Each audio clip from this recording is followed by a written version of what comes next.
Hello, YouTube. Alpha White Wolf here, bringing you another Death Battle reaction. Ghost Rider versus Lobo. Okay, so in one of the previous reactions, I mentioned how Reaper and I were once playing around with the idea of using Ghost Rider, but in our case, we were planning on pitting him against Scorpion. Hold on. Alright, we were planning on pitting him against Scorpion. So having him against Lobo is interesting, and I'm looking forward to it because Lobo is a very interesting character to me. But without further delay, let me get these in and get this over here like that. There we go. All right, let's go. 3, 2, 1, and play.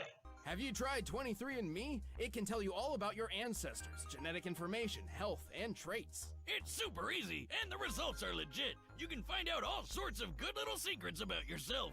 23andMe reports do not Must be some diagnose pretty neat disease or describe sponsors. overall likelihood of developing any disease. 23andMe tests selected genetic variants only.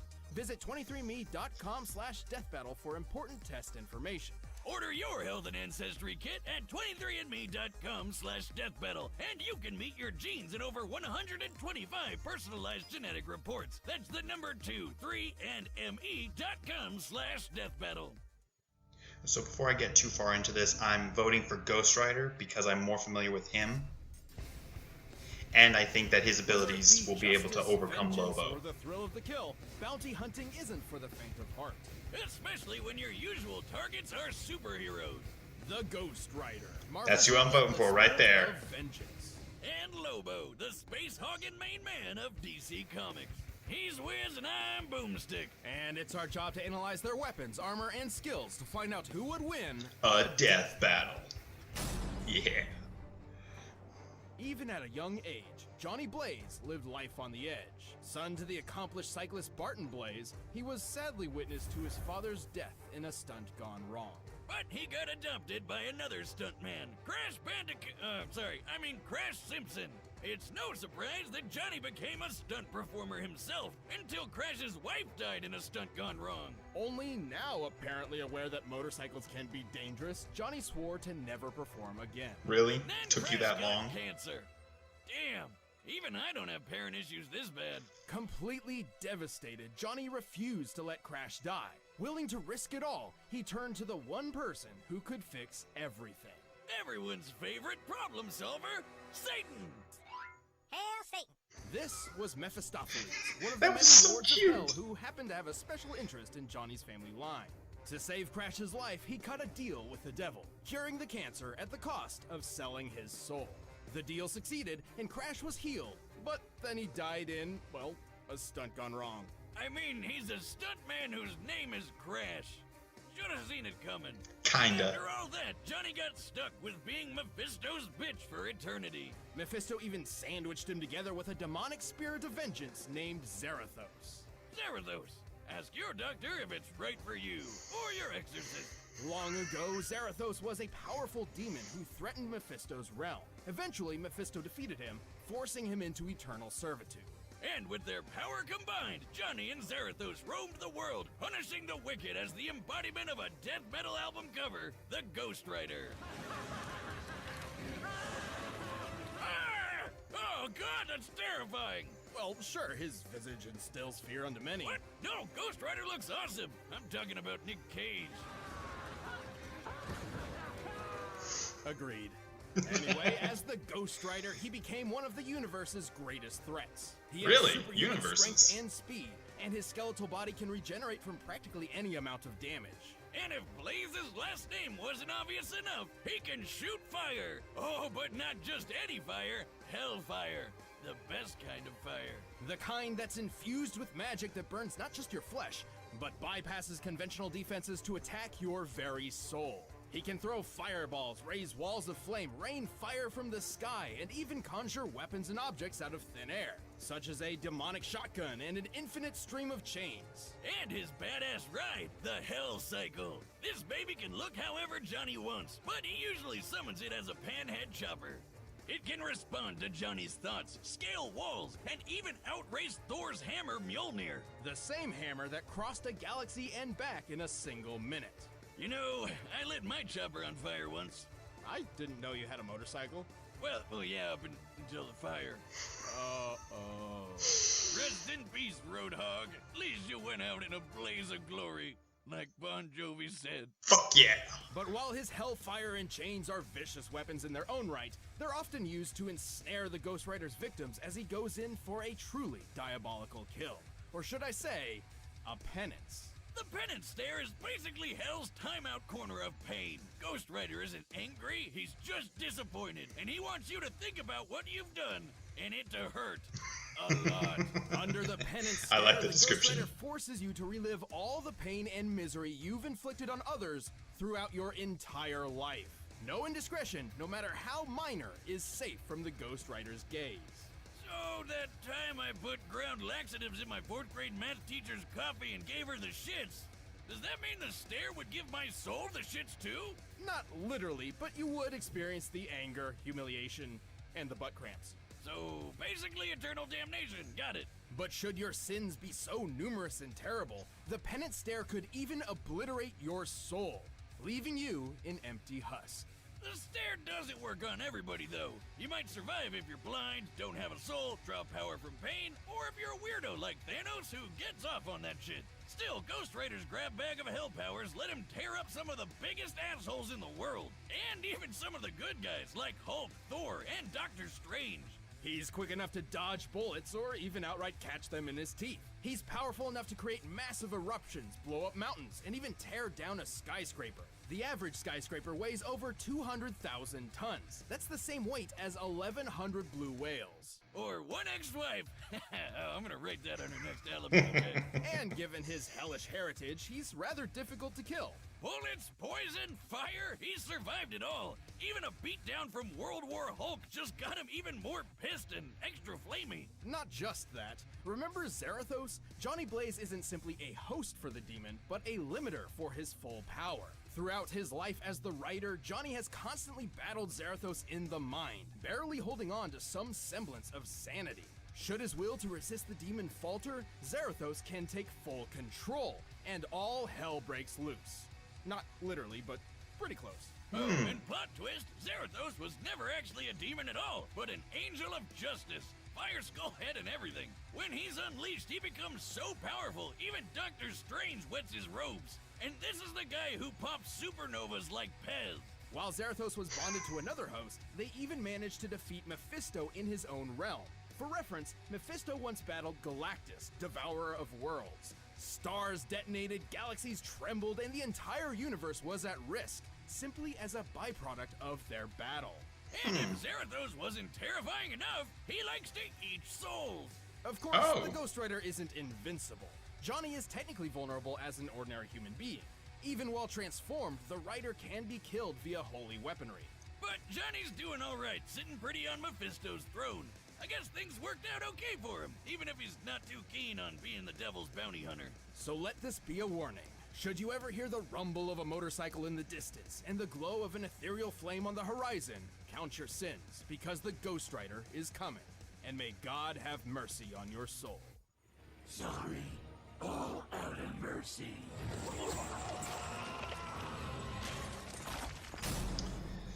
Okay, let's see what Lobo Let's has to turn our offer. clocks back to a distant era of sin and debauchery.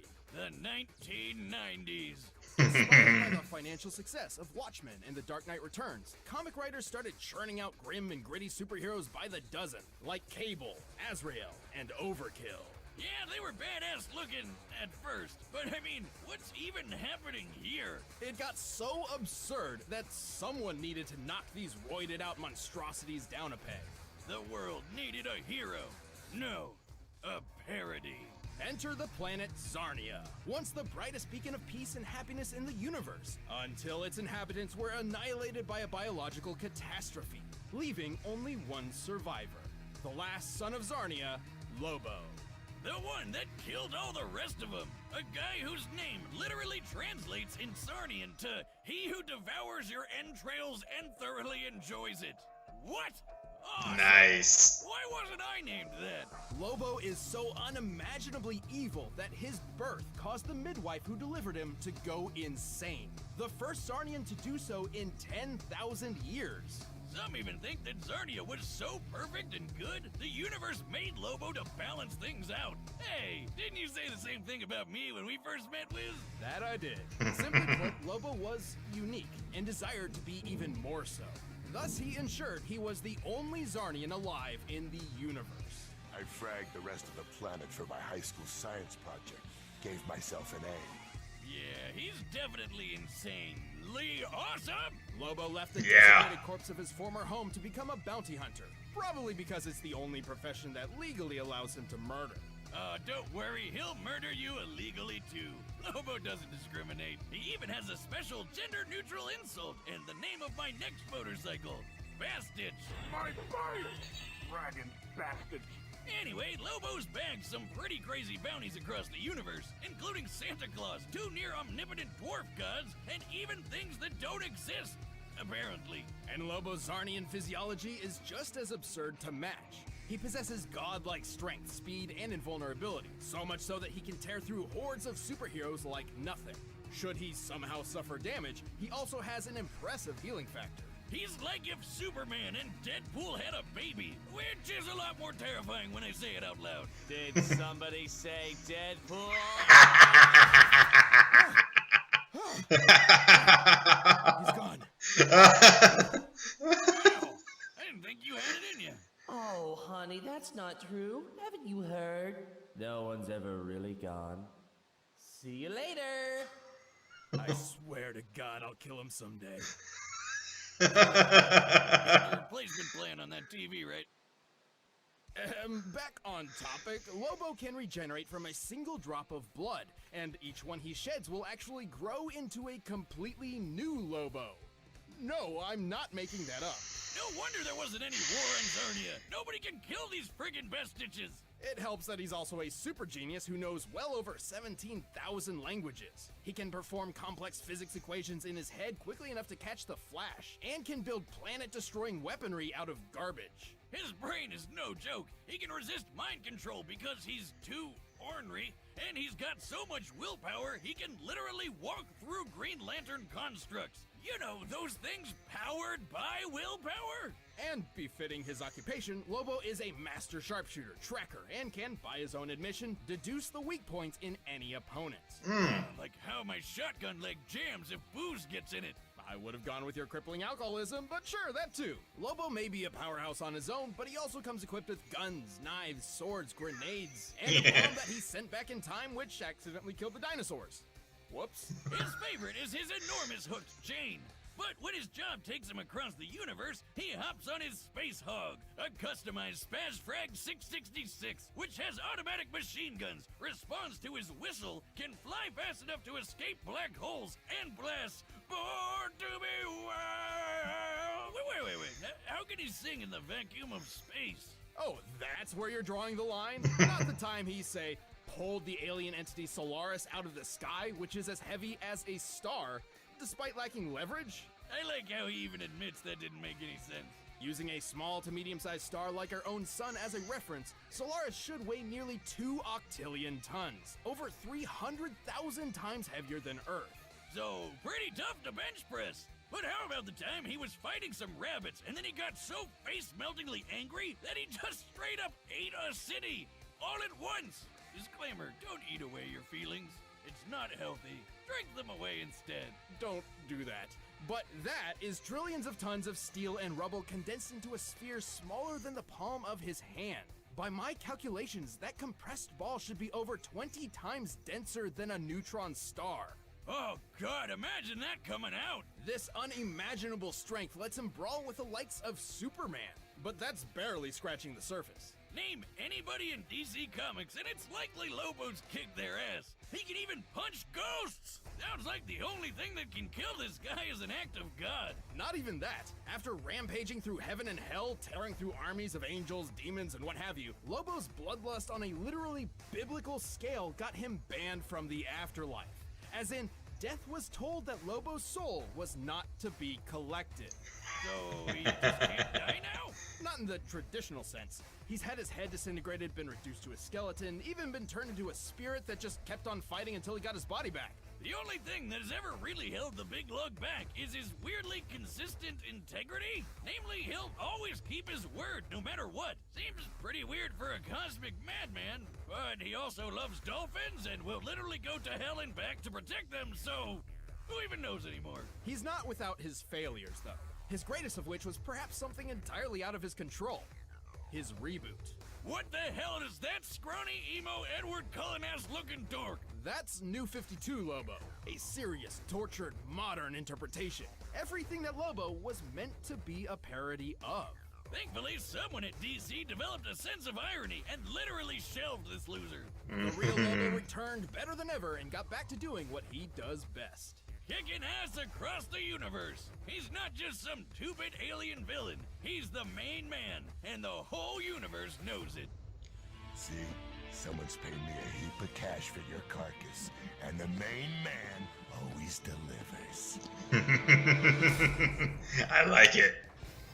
All right, the combatants are set, and we've run the data through all possibilities. But first, rev up your engines for this delicious food deal. What's Blue Apron? Okay. Add. Ghost Rider. I'm voting for Ghost Rider. My big argument here is that Lobo, for all his destructive ability, can't really do much to really put Ghost Rider down. I think it also goes the same way for Ghost Rider's case, because nothing he can do can really affect Lobo. The penance stare, though, I'm curious about how that will affect Lobo. I mean, if it doesn't affect someone like Thanos or people who enjoy or get power from pain, I'm curious to see what it does to someone like Lobo. So yeah, I love Lobo. He's freaking awesome, but I'm siding with Ghost Rider. Ghost Rider, don't let me down, boy. But right now, It's time for a death battle!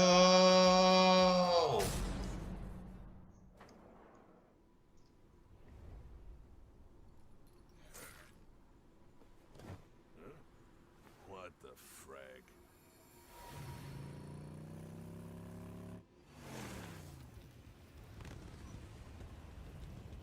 Lobo of Zarnia, your sins are innumerable.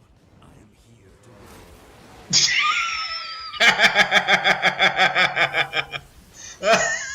Should have seen that coming. Yeah, I don't think he's gonna have any problem catching up with you, Lobo. Beetle's gaze my bounty! I'm gonna skull frack ya!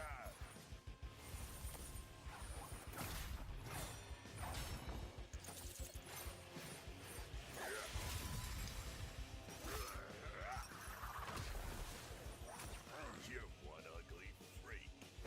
Look into my eyes. Your soul will burn in hell. Is that a fact now?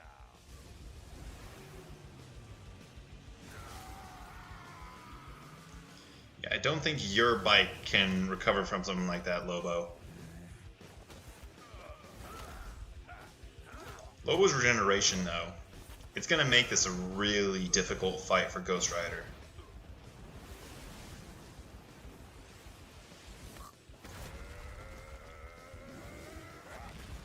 Anyone who can go toe-to-toe with Superman is not someone to be taken lightly. Bottoms up!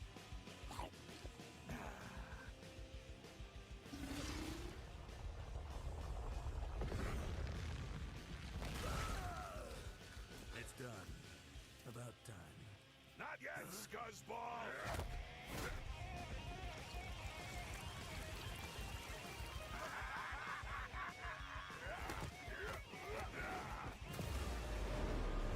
Here we go. You will all die screaming!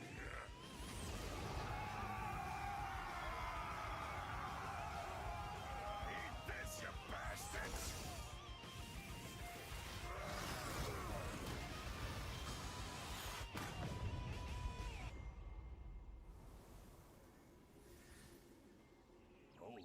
Dragaroli. I definitely ain't picking up that bounty now. Lobo of Zarnia, your sins are innumerable. I am here to wreak vengeance upon your soul.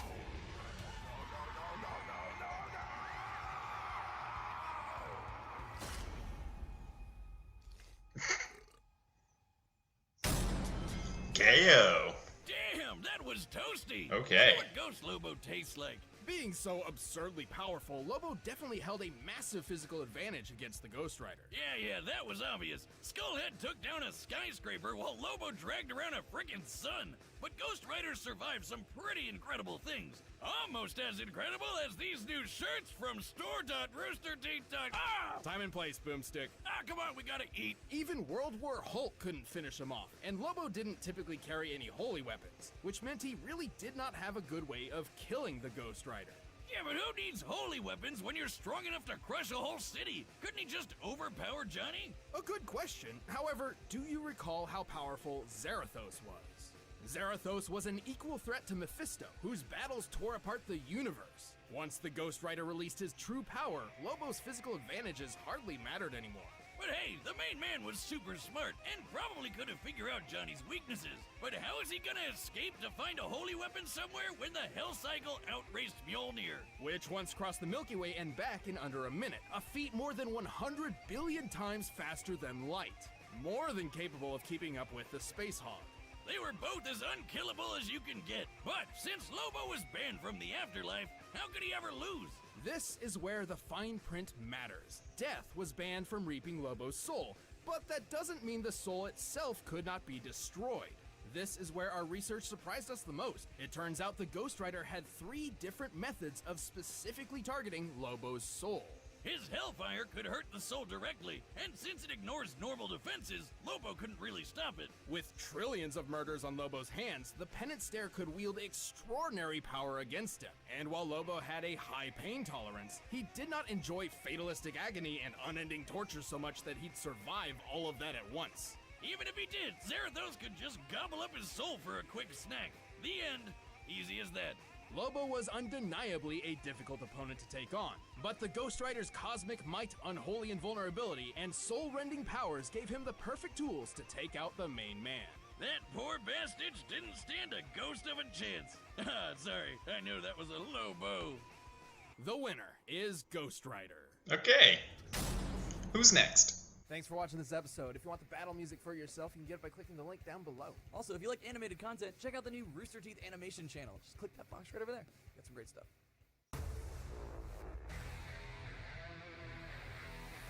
Mechagodzilla?